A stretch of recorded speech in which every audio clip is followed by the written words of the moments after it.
Amém. Glória a Deus. Que Deus continue nos abençoando. Eu não vou apresentar aqui de forma direta, até para não espantar, mas eu quero agradecer, a Deus pela vida dos meninos que trabalham comigo. Nós temos um ambiente muito saudável de trabalho lá no sítio, e hoje eu tenho o privilégio de tê-los aqui, compartilhando conosco deste culto, e quero agradecer a Deus pela vida de vocês. Deveria colocar vocês de pés, mas não vou fazer isso, certo? Que Deus abençoe. Bom, irmãos, deixa eu fazer uma reflexão com vocês hoje. Nós sempre vivemos e enfrentamos ambientes de adversidade. Encontrar uma oposição nunca foi nenhuma novidade para nenhum de nós. Desde que nos entendemos por gente, por pessoa, quer ainda na infância, na adolescência ou na juventude, ou depois de ter ganho a maioridade, sempre tivemos que lidar com os desafios, com as perdas, com as crises, com os problemas. Sejam eles financeiros, sejam eles emocionais, conjugais, espirituais. Independente da origem ou de onde esse problema irá nos afetar, nós recebemos uma instrução bíblica de que enquanto estivermos neste mundo, precisaríamos de ânimo, porque neste mundo enfrentaríamos tentações, aflições e problemas. Se já fomos alertados que enfrentaríamos os problemas, precisamos também ficar atentos, porque a Bíblia aqui nos expôs a realidade dos problemas, também irá nos nortear para que caminho devemos andar para encontrarmos as soluções. Às vezes, as soluções ou a solução está mais perto de nós do que imaginamos, mas muitas vezes o medo neutraliza a nossa capacidade de enxergar. E às vezes nos sentimos perdidos, abandonados. Mas o que eu quero mostrar para mim também e para vocês hoje é como Deus nos sinaliza de que maneira nós precisamos enfrentar os nossos problemas. Porque independente do que seja, eles precisam ser enfrentados, eles precisam ser vencidos. Por pior que seja o que você fez, o que você está sofrendo, você precisa entender que há solução para isso. Talvez ela não seja tão simples de ser encontrada como você gostaria. Talvez você precisou de muito menos tempo para criar o problema do que vai precisar para conseguir consertá-lo. Se nós tivéssemos dimensão que um erro de alguns minutos ou segundos pode levar diversos meses ou anos para serem restabelecidos ou consertados, nós não teríamos feito. Mas é importante nós olharmos e vermos como Deus vai sinalizar do que Ele é capaz de fazer. E se tivermos consciência disso e usarmos as ferramentas certas, eu já perguntei isso aqui, mas vou de novo. Quem aqui já apertou um parafuso com uma faca? Levante a mão, por gentileza. Por que você fez isso? Será que você não sabia que para apertar um parafuso, a faca não é adequada? Mas por que é que você usou a faca? Porque na hora você não tinha a chave. E por você não ter a ferramenta certa, você acabou utilizando aquilo que você tinha à mão, que talvez, certo, não foi feito com tanta precisão, precisou de mais esforço, danificou a cabeça do parafuso, mas é o que você tinha para resolver seu problema. Pessoas que utilizam ferramentas inadequadas, pessoas que utilizam seu relacionamento para com Deus, para com a sua fé, de forma inadequada, pode até alcançar algum tipo de resultado, mas às vezes com um nível de demora muito grande, com um nível de esforço muito grande. Então vamos olhar o que Deus nos sinaliza, e eu pediria que você abrisse aí a Bíblia e colocasse aqui no telão para mim, Êxodo, capítulo 14, verso de número 21. Êxodo 14, 21. Isso. Olha o que diz o texto. Então, Moisés estendeu a sua mão sobre o mar, e o Senhor fez retirar o mar por um vento forte, ou por um forte vento oriental, toda aquela noite, e o mar tornou-se em seco, e as águas foram partidas. Feche seus olhos. Senhor nosso Deus e Pai, continua falando conosco. Usa-me como um canal de bênção nesta hora, pelo poder do nome de Jesus, em nome de Jesus, amém, glória a Deus. Deixa eu falar com vocês, e porque hoje quero mostrar a vocês, ambientes que estavam fortemente fechados, situações que aparentemente não tinham saída, e como Deus criou uma maneira de fazer com que a solução chegasse até aquele ambiente. Provavelmente nós estamos lidando, nesse texto, com um dos maiores medos daquele povo. Quando nós olhamos aqui, o povo de Israel certamente tinha um grande problema com inundação, com uma quantidade excessiva de água.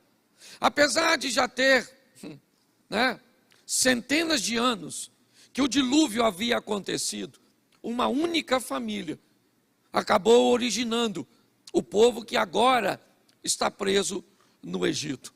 Provavelmente a tradição oral fez com que, de família em família, de geração em geração, a notícia de que o povo havia sido destruído numa inundação, num dilúvio, morrido por afogamento.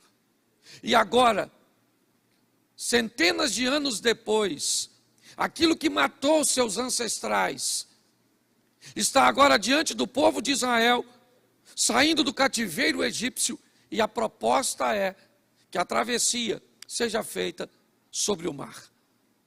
Se você conhece um pouquinho mais sobre isso, provavelmente você sabe que por onde o povo de Israel provavelmente passou, não seria nenhum absurdo que aquelas águas abrissem, recuassem, até utilizando o próprio texto bíblico que diz que um vento que durou basicamente a noite toda.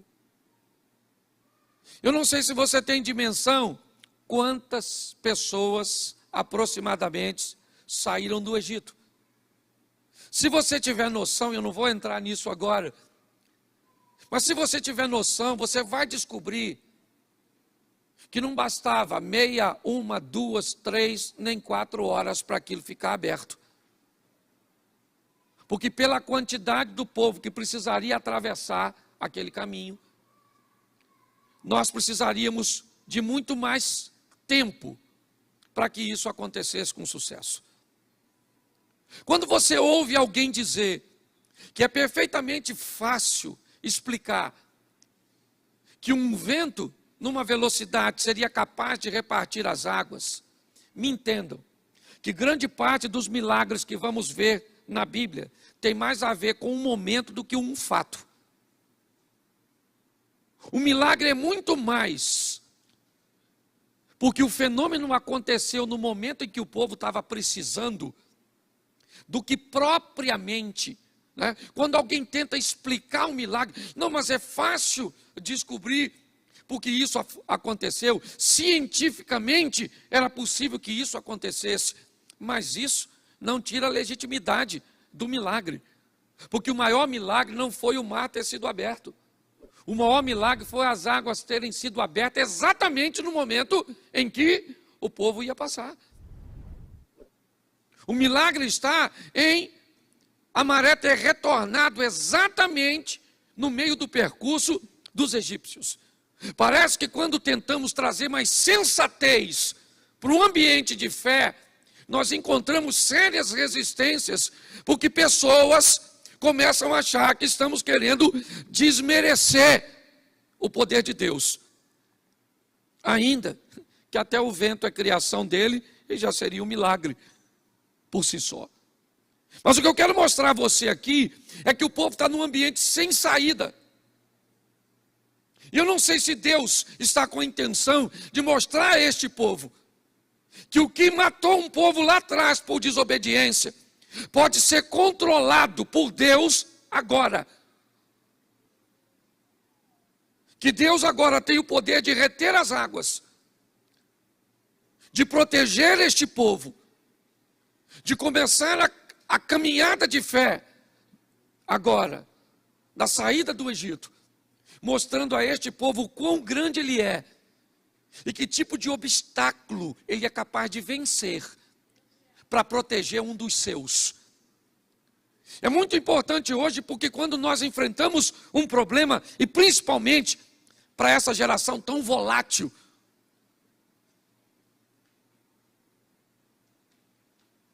que muitas vezes sofre por coisas tão pequenas, que querem desistir por coisas tão banais. Se nós entendemos que o Deus que nós servimos pode abrir um mar, pode fazer um milagre para proteger e salvar um dos seus, com certeza nós vamos levar uma vida um pouco mais tranquila.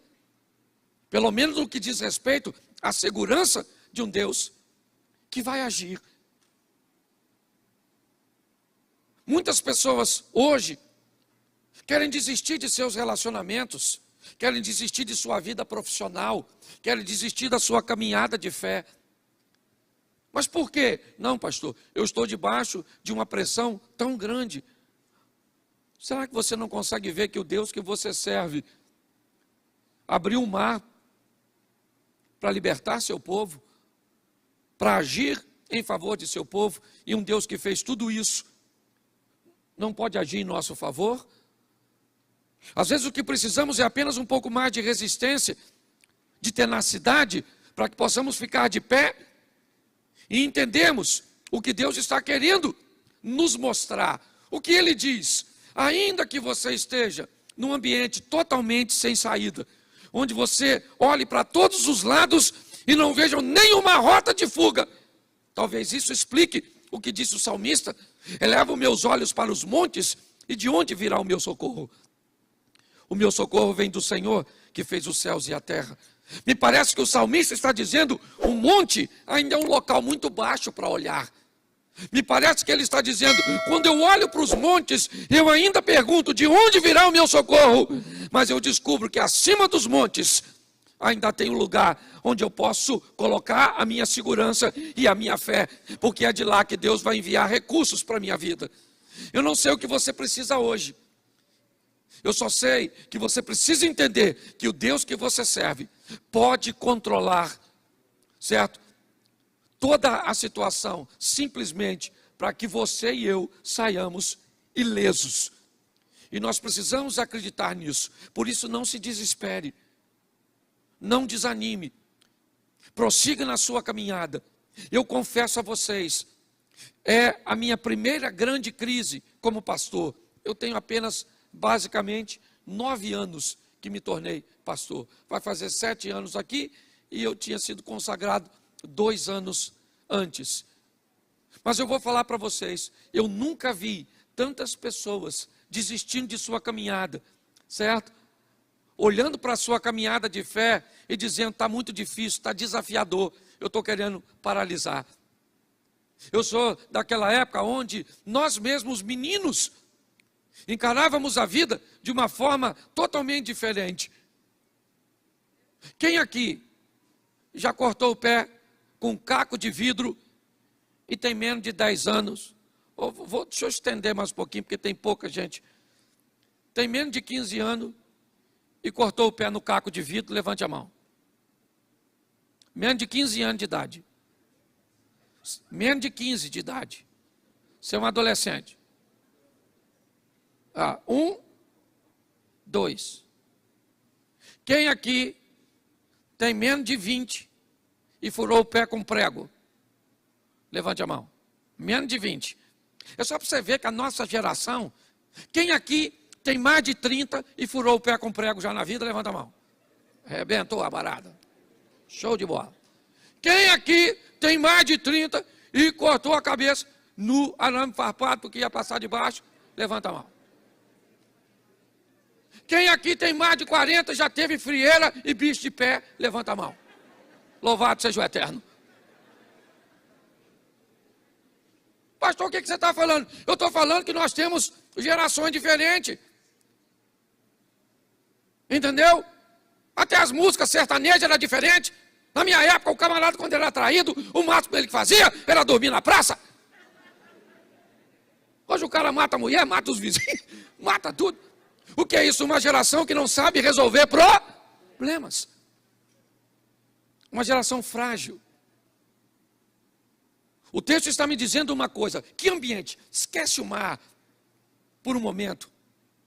Pense num ambiente onde não tem rota de fuga, onde não tem como fugir. Certo?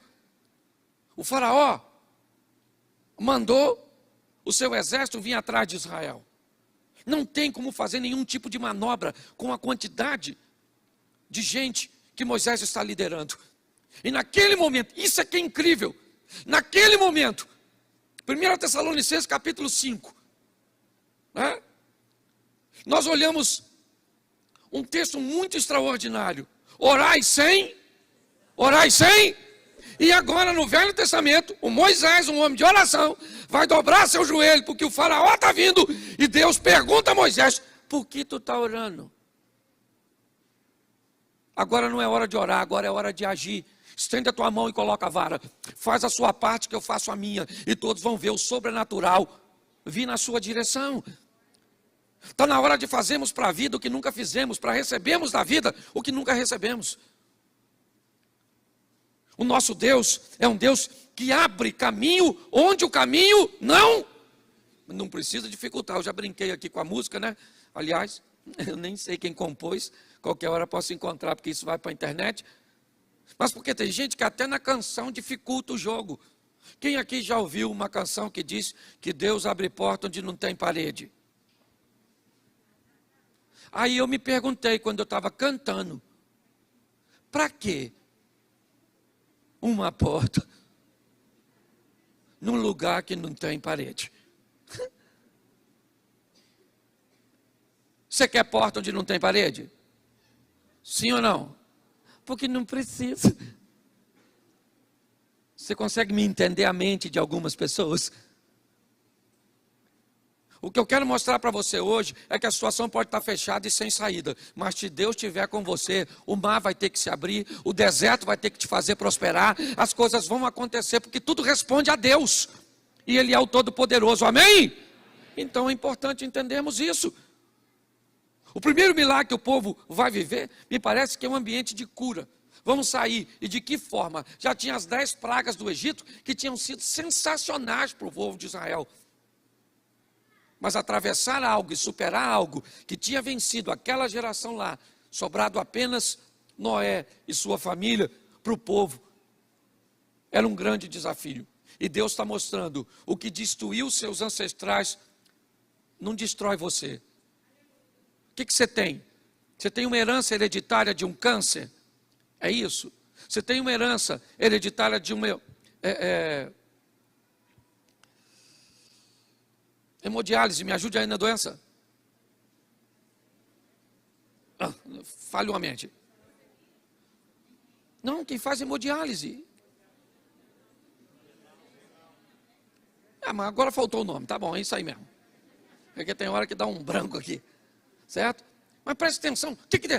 Pastor, na minha casa todo mundo divorciou. Está na hora de quebrar isso não é para você. Na minha casa, todo mundo, ninguém prosperou. Está na hora de quebrar isso. Não é porque venceu lá atrás que vai vencer você. Nós precisamos tomar uma postura, um posicionamento. E descobrimos que o Deus cujo qual nós andamos, Ele abre e cria circunstâncias onde elas não existem para nos livrar. Posso ouvir um amém? Coloca para mim Josué capítulo 6, verso 1. Eu quero te mostrar uma segunda situação. Se em Êxodo Deus resolve coisas grandes, olha só. Ora, Jericó cerrou-se, estava cerrada por causa dos filhos de... Nenhum saía nem... Preste atenção. A cidade de Jericó está fechada. Porque o povo que atravessou o mar e viveu um milagre, vem vivendo uma vida de milagres, uma vida de lutas. Você pensa que foi só a opressão do Egito? Não, ela acabou, mas estava o mar. Eles venceram o mar, agora vem os obstáculos. É a sede, é a fome. Você pensa que isso é o maior problema? Tem Og e Seom. Israel vem caminhando, é verdade? Sim. Imagine na vida do povo de Deus. Acaba de vencer um obstáculo e aparece outro. É vencer uma crise e aparece outra. E o povo vai vencendo, superando, crescendo. E agora, o povo se depara com uma cidade fechada. Fechada como o mar estava. É verdade. Mas quando nós olhamos para esse ambiente, que mensagens nós podemos tirar hoje sobre Jericó? Basicamente duas. É o que eu quero esclarecer com vocês aqui. Primeiro, a insatisfação de alguém que está dentro. Raabe, a prostituta. Quando eu olho para Jericó, o que eu vejo? Eu vejo que além dos muros que vão cair, além da cidade que vai ser destruída, nós vamos ver o coração de uma mulher que resolve se posicionar. Me parece que se com o mar nós descobrimos que Deus pode fazer coisas grandes, com Jericó nós descobrimos que para que coisas grandes aconteçam, nós precisamos nos posicionar. Quando eu olho para Jericó, eu vejo, a cidade se fecha. Israel não tem material bélico para derrubar os muros. Eles não têm armas. Não. Eles não têm condições de entrar naquela cidade. Ela se fecha. Mas Deus diz a Josué: nós vamos destruir essa cidade. Eu derrubo os muros e você entra com o exército e destrói tudo. Deus está nos dando uma direção para aqueles que querem resolver seus problemas. Entender que muitas vezes, para que eles sejam resolvidos, eu preciso sair de cima do muro. Eu preciso tomar uma posição para salvar meu casamento, para salvar minha vida financeira, para dar sentido à minha vida. Sabe, eu preciso me posicionar, parar de viver quebrado para manter os outros inteiros. Está assim de gente que para fazer com que os outros fiquem inteiros, vive o tempo inteiro se quebrando, abrindo mão de seus valores, de seus princípios e de suas vontades. A vida está pedindo de cada um de nós posicionamento. Quem vai morrer? Todo mundo em Jericó. Mas todo mundo em Jericó, sim, a cidade vai ser totalmente destruída, acabou. Mas não, em Jericó não vai morrer todo mundo. Em Jericó alguém vai ficar salvo. Então quem é? É o rei, que é o mais poderoso? Não, ele morre. Quem é que Deus vai poupar naquela cidade alguém de bem, de boa família, casada, mãe de filhos, sabe? Com uma estrutura toda certinha. Não. Quem vai ser salva de Jericó é uma prostituta. Quem vai ser salva em Jericó era uma mulher cujo o nome não era muito agradável, cuja reputação não era das melhores. Mas por que ela vai ser salva, pastor? Porque ela resolveu que aquilo ia ter fim. Ela resolveu que aquilo ia acabar. Você sabe qual é o problema de muita gente? É que elas não sabem a diferença entre tolerância e tentativa. Pastor, já faz 15 anos que eu estou tentando viver com esse homem. Tentando onde? Tentando com quem? Onde é que você foi? Que ferramenta você tem usado? Você não tentou, você tolerou. Já estou tentando, pastor, com meu filho há muito tempo. Tentando com o quê? Com psicólogo, com psicanalista? Você está tentando com o quê? Qual é as ferramentas que você está usando para resolver? As pessoas chamam de tentativa, na verdade é tolerância. Eu estou tolerando há 10 anos, então tolera mais 10. Não desiste não, que em tolerância você se tornou especialista. Mas está na hora de você parar de tolerar e começar a tentar fazer alguma coisa para que a sua vida saia de onde está e vá para onde você deseja que ela esteja. Nós temos que parar de brincar com a vida, gente, porque a vida é uma só, está acabando. Gente, não precisa se cumprir mais nada.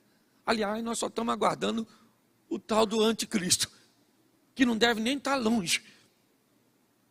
Esse dia alguém perguntou, pastor, Jesus está voltando? Eu falei, está e já deve ter saído de lá.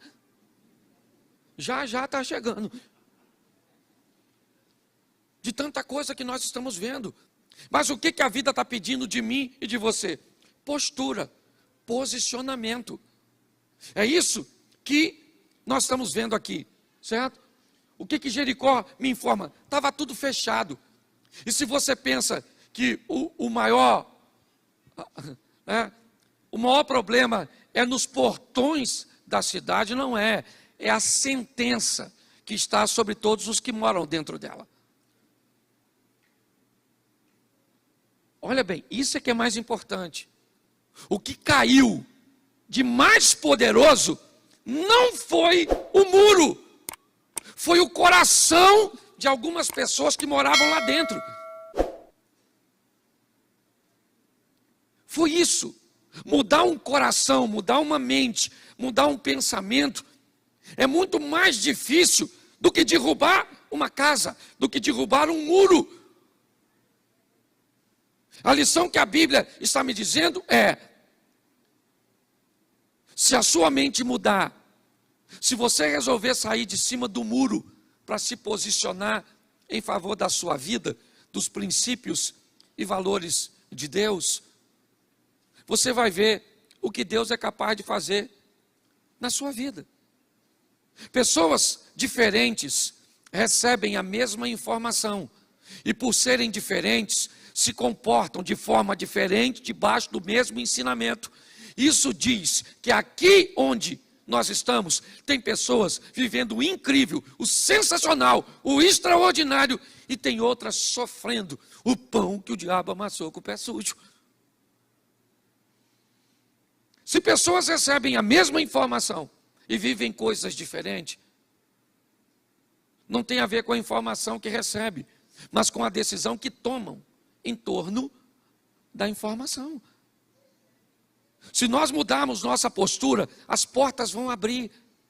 Você tem que querer sair desse ambiente, olhar para Jericó, olhar para essa vida, olhar para esse vício, olhar para esse casamento e dizer: eu vou sair disso. Eu não quero isso para mim. E ver sua história mudar. Ou então,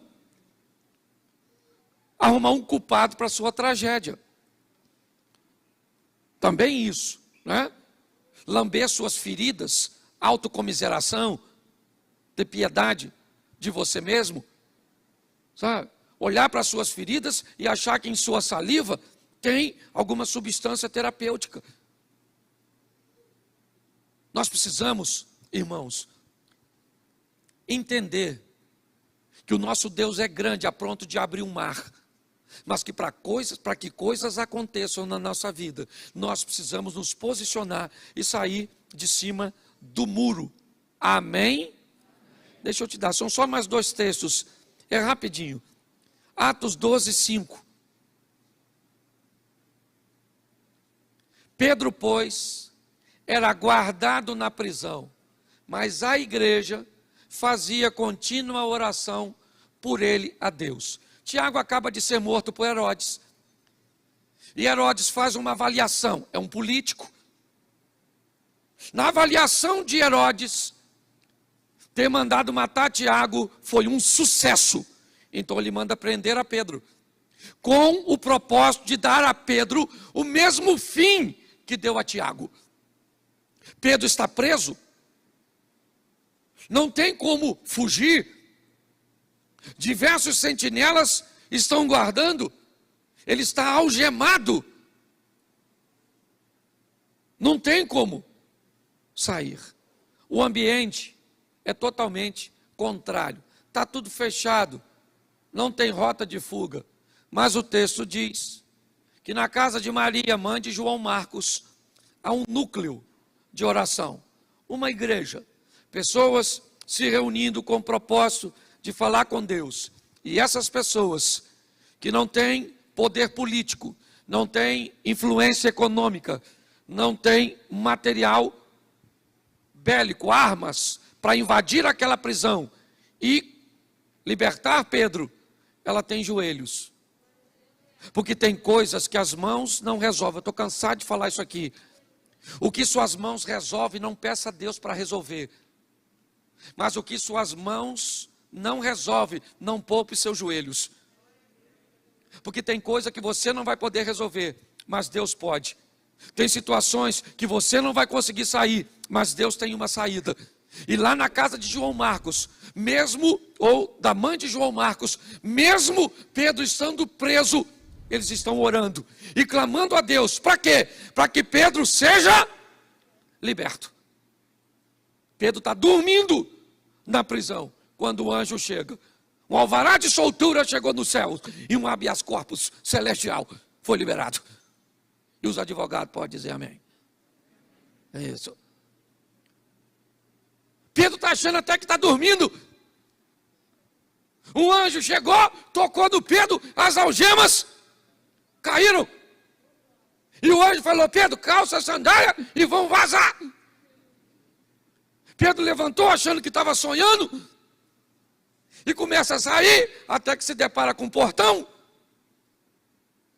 E o texto diz que a porta se abre automaticamente, por si só. E Pedro então sai, e quando ele está lá fora, o anjo some. E Pedro acorda e diz: caramba, não era sonho, estou solto. E corre para casa, para onde a igreja estava. E quando chega lá, ele bate, uma garotinha vai abrir. Quando a menina olha e vê que é Pedro, sai correndo lá para dentro, não abre a porta. Porque tem gente que está orando pelo milagre, mas quando ele aparece, não está pronto para recebê-lo. A garotinha sai correndo e diz: o Pedro está lá na porta. Mas que Pedro que estava preso. E sabe o que eu acho mais interessante nessa passagem? É que a porta da prisão abriu para Pedro, sim ou não? Sim ou não? Claro que não. A porta da prisão abriu para o anjo. Porque se a porta da prisão abrisse para Pedro, quando Pedro chegasse na casa de Maria, a porta da casa também abria. Sabe por que a porta não abriu?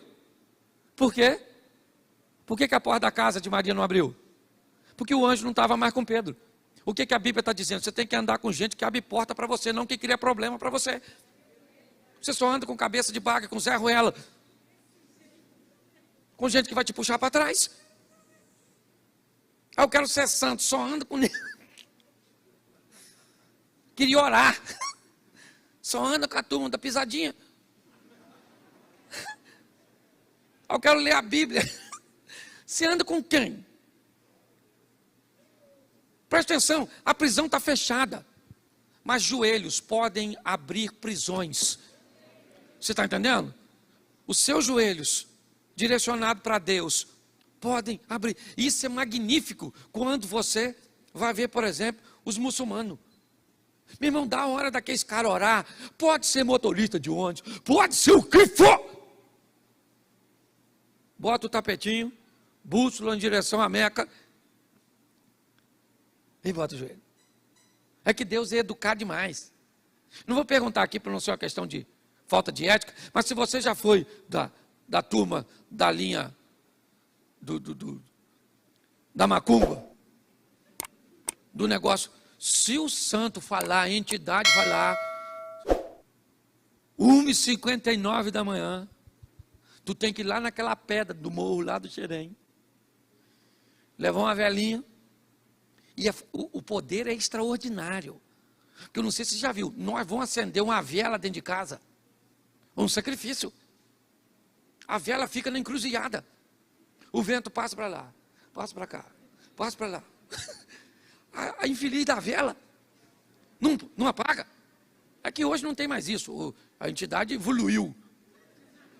Hoje já está usando luz de LED. Esses troços assim. Eu não. Mas se você lembra. É que eu lembro de umas coisas antigas. Hoje eu estava lembrando, gente. O meu vocabulário quando eu era garoto, cebosa. Lembra de cebosa?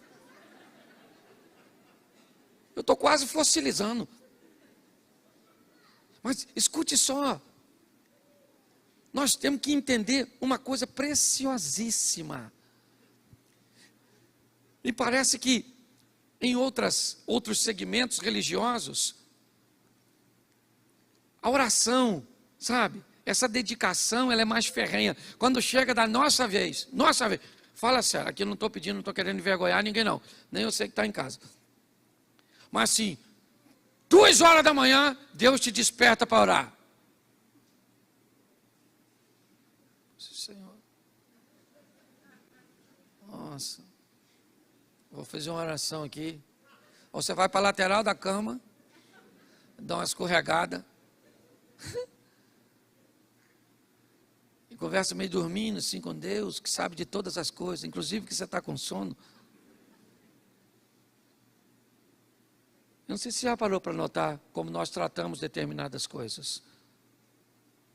O que nós aprendemos aqui era que Pedro não tinha saída, ele ia morrer. Herodes ia matá-lo. E não fica muito animadinho não, que esse camarada vai ser crucificado de cabeça para baixo. Mas naquele momento, a ligação de Pedro com gente que ora, fez com que Deus enviasse um anjo naquela prisão. Você hoje precisa que um anjo seja enviado para onde? Para um hospital onde está um ente querido seu? Para onde é? Para a sua casa, onde você precisa de um milagre? O Deus que nós servimos tem poder para fazer tudo isso. O que nós olhamos é este homem sendo livre de um ambiente cujo qual ele não tinha saída. O que Deus está querendo mostrar a mim e a você é aquilo que destruiu os outros não precisa destruir você no mar. Aquilo que matou todos pode livrar você apenas por um posicionamento seu. E agora, o que a Bíblia está me mostrando é, aquilo que não tem saída, aparece quando nós damos condições a Deus de entrar em cena, através da oração. Mas, para o último texto que eu quero usar com vocês, Atos, capítulo 9, bota só o verso 1. E Saulo, respirando ainda ameaças de morte contra os discípulos do Senhor, dirigiu-se ao sumo sacerdote, bota o 2 para ficar claro, e pediu-lhe cartas para Damasco, para as sinagogas, a fim de que, se encontrasse alguns daquela seita, quer homens, quer mulheres, os conduzisse presos a Jerusalém. Preste atenção, porque Deus mostrou sua força para repartir e para abrir o mar. Ele mostrou sua força para derrubar Jericó. Ele mostrou sua força para abrir uma prisão, Mas agora ele vai abrir um coração. Paulo. Ele está perseguindo os cristãos e nessa caminhada ele tem um encontro com Jesus.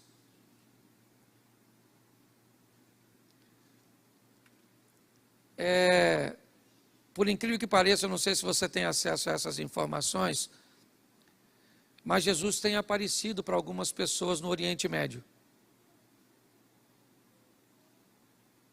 Pastor, Jesus? Sim. Pastor, isso é heresia. Por que se ele apareceu para Paulo? Por que se ele não pode, se ele apareceu para Paulo, não pode aparecer para outras pessoas? Às vezes nós ficamos reduzidos ao nosso mundinho, com nível de informações extremamente precário. Há um tempo atrás, um camarada, confesso que eu nem respeito ele tanto assim, por sua postura e posicionamentos, mas ele me disse uma frase sobre nós cristãos, que me deixou em alerta. Ele diz: vocês cristãos leem muito sobre o pouco e falam muito sobre o pouco que leem. E na verdade, ele acabou dizendo uma grande realidade. Se nós ampliássemos nossa mentalidade, as coisas ficariam mais fáceis, até para explicarmos aos outros aquilo que cremos. Quando olhamos aqui, eu vejo Paulo se dirigindo a Damasco, e o texto diz que ele tem um encontro com Jesus. Saulo, Saulo, por que você me persegue? Paulo diz: mas quem é o Senhor? Ele disse: eu sou Jesus, a quem você me persegue, ou a quem você persegue.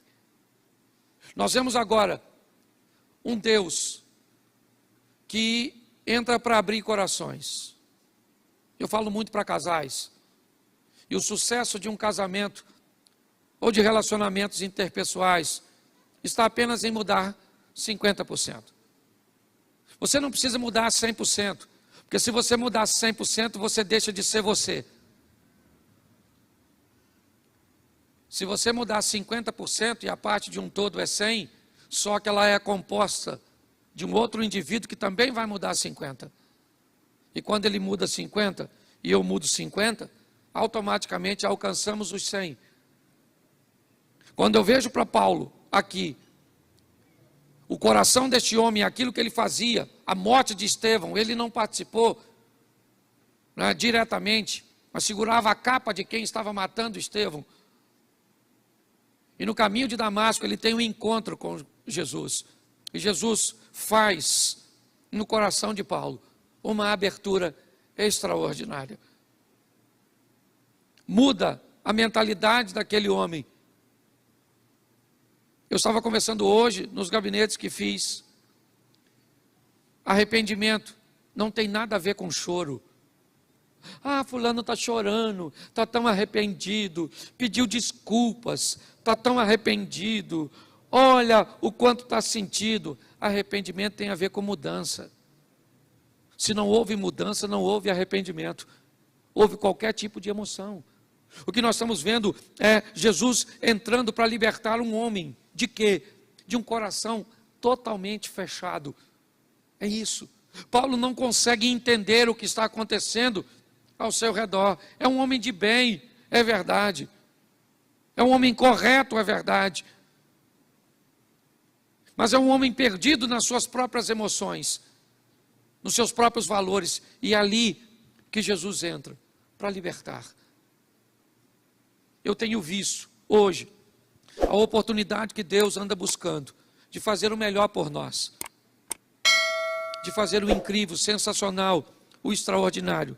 O que Ele precise? Primeiro, que eu descubra que Ele é um Deus que faz coisas grandes. Segundo, que eu resolva sair de cima do muro para me posicionar. Terceiro, que eu descubra o valor dos meus joelhos e da oração.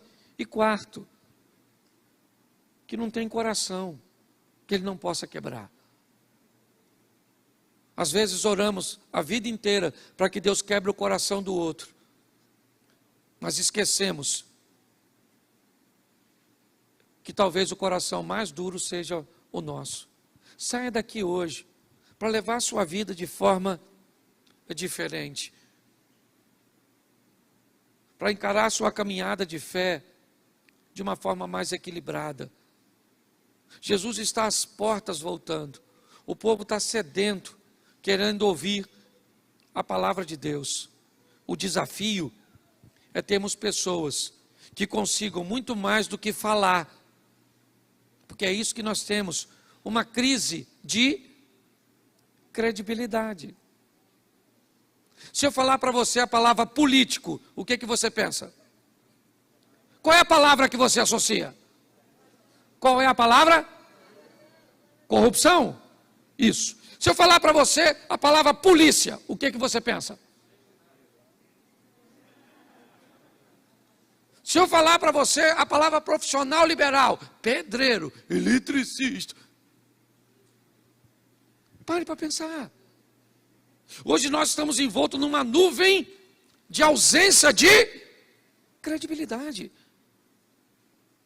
É isso que estamos sofrendo.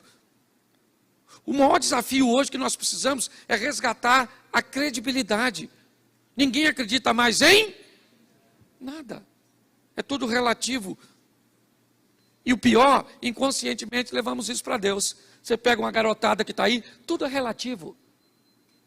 Tudo é relativo. Relativizaram tudo. Que o casamento é relativo. O sexo é relativo. Tudo é relativo. É assim que funciona. Está na hora de nós tomarmos uma posição. Essa semana, não sei se você viu, eu postei. Simplesmente fui dizer quem eu sou, o que eu apoio, o que eu acredito. E, eu não sei se você viu, a quantidade de pessoas que entraram na minha rede social e disseram assim: pastor, tchau, estou indo embora, deixando de seguir. Você acha que as pessoas me seguiam? Não, elas se seguiam em mim. A partir do momento que eu falei o que elas não queriam ouvir, elas foram embora. E louvado seja o Eterno.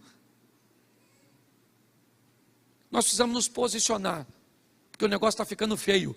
Você está dando uma olhada lá para os Estados Unidos, não gosto de falar de política, dessas coisas, mas eu preciso terminar falando disso. Jesus está, e diga para quem está do seu lado: você é bom demais para ir para o inferno.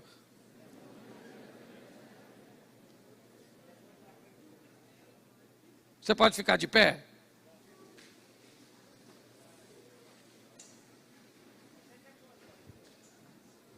Você fecha seus olhos, pode fechar que ninguém vai pegar nada seu. Rio de Janeiro está perigoso, mas nem tanto. Fecha seus olhos. Me ajude aqui alguém no teclado? Fecha seus olhos.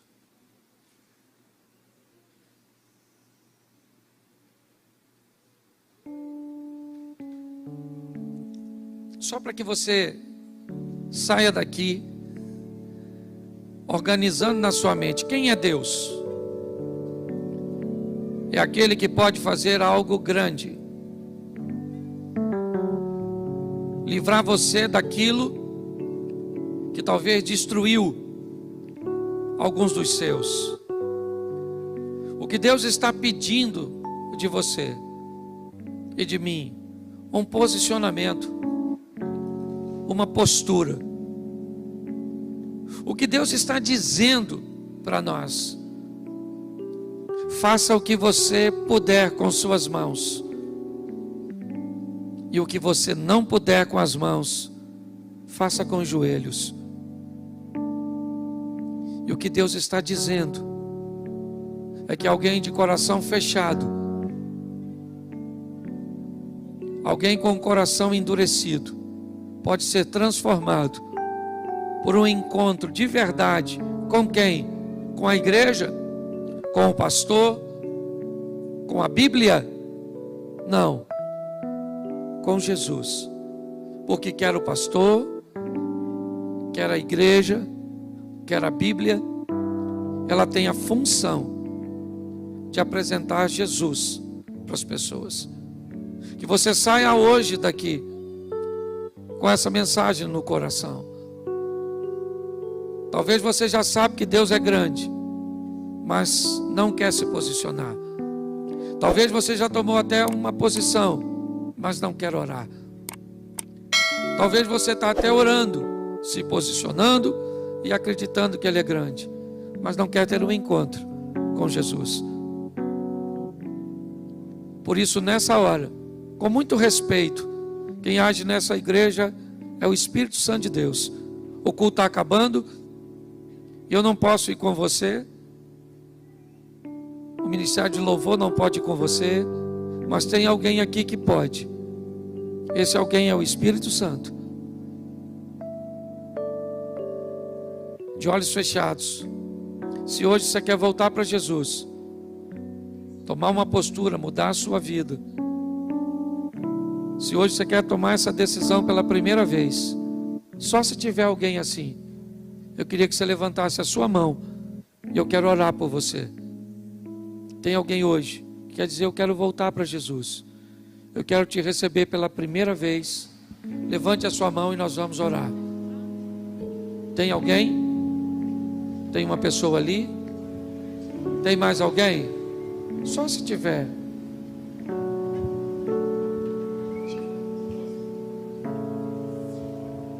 Eu não vou insistir, eu não gosto de constranger. Tem mais alguém aqui? Tem mais duas pessoas aqui. Deixa eu fazer o seguinte, deixa eu chamar você aqui à frente, que eu quero orar por você. Sai do seu lugar e vem para cá. Isso, nós temos uma família aqui. Glória a Deus. Isso. Temos um rapaz aqui.